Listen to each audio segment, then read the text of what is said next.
Masya Allah, dikubur 7 hari dan masih hidup, ia melihat kejadian aneh di alam kubur. Ternyata... Assalamualaikum warahmatullahi wabarakatuh. Apa kabar kalian semua? Semoga kalian baik-baik saja dan tetap diberikan kesehatan oleh Allah Subhanahu wa Ta'ala. Bantu channel kami yuk dengan cara subscribe dan tekan tombol lonceng kalian. Terima kasih, semoga kisah ini bermanfaat. Dikisahkan bahwasanya ada seorang pemuda dari Bani Israel yang menderita sakit keras hingga parah. Berobat kemana saja hasilnya tetap nihil. Si pemuda tidak berhasil mendapatkan kesembuhan. Karena saking parahnya keadaan, ibunya mengucapkan nazar. Jika anaknya sembuh dari penyakitnya, ia akan keluar dari alam dunia selama 7 hari.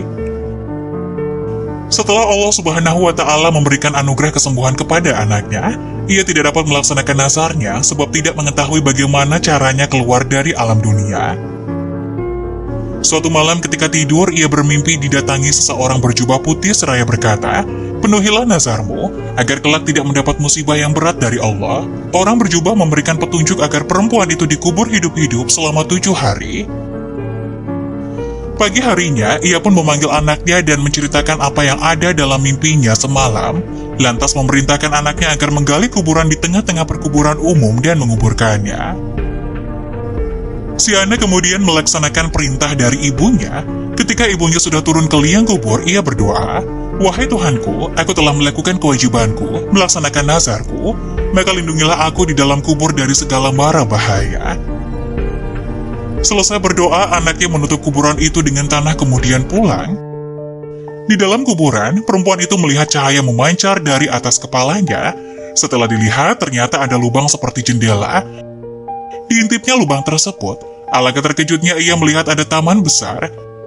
Di dalamnya ada 2 orang perempuan yang sedang duduk. Keduanya memanggil-manggil, "Wahai perempuan, keluarlah dari tempatmu dan bergabunglah dengan kami." Tiba-tiba lubang itu menjadi lebar sehingga ia pun menyusul mereka berdua.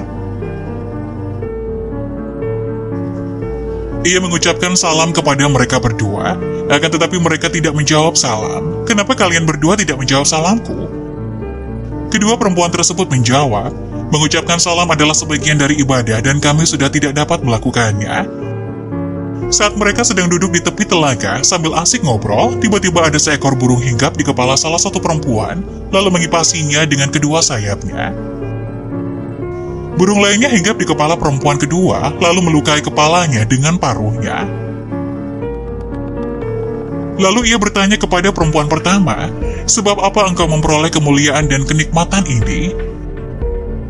Perempuan pertama menjawab, "Semasa di dunia, aku selalu patuh dan taat kepada suamiku, sehingga Allah Subhanahu wa Ta'ala memberikan kemuliaan kepadaku." Lalu ia pun bertanya kepada perempuan kedua, "Sebab apa engkau mendapatkan siksaan pedih seperti itu?"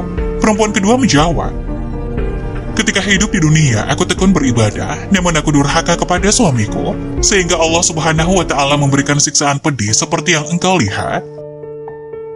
Suamiku tidak meridhoiku sampai meninggal dunia hingga saat ini. Oleh karenanya, jika engkau telah kembali ke dunia lagi, maka sampaikanlah minta maafku kepada suamiku. Barangkali suamiku berkenan memaafkanku dan meridhoiku." Setelah 7 hari lewat, 2 perempuan itu berkata, "Berdirilah dan masuklah ke kuburanmu, karena anakmu sudah datang menjemput." Ketika ia memasuki kuburannya, anaknya sudah selesai menggali kuburnya, kemudian mengeluarkannya dari dalam kubur dan membawanya pulang ke rumah. Sesampainya di rumah, berita tersebar luas bahwa dirinya masih hidup dan berhasil memenuhi nazarnya. Banyak teman-teman berbondong-bondong dan ingin mendengarkan pengalamannya. Tanpa ia sadari, ia melihat suami perempuan yang mendapat siksaan di alam kubur dan menceritakan apa yang dialami istrinya. Perempuan itu memintakan maaf dan ridho kepada suami perempuan itu. Setelah mendengarkan ceritanya, suaminya mau memaafkan dan meridhoi mendiang istrinya. Malam harinya ia bermimpi bertemu dengan perempuan itu. Ia berkata, "Aku sekarang sudah terbebas dari siksaan sebab pertolonganmu. Mudah-mudahan Allah Subhanahu wa Ta'ala membalasmu dengan kebaikan dan mengampuni dari segala kesalahan." Semoga penjelasan tadi dapat memberikan hikmah dan bermanfaat untuk penonton semuanya. Jangan lupa like, subscribe channel ini agar tidak ketinggalan info-info bermanfaat lainnya. Sekian dari kami, terima kasih. Wassalamualaikum warahmatullahi wabarakatuh.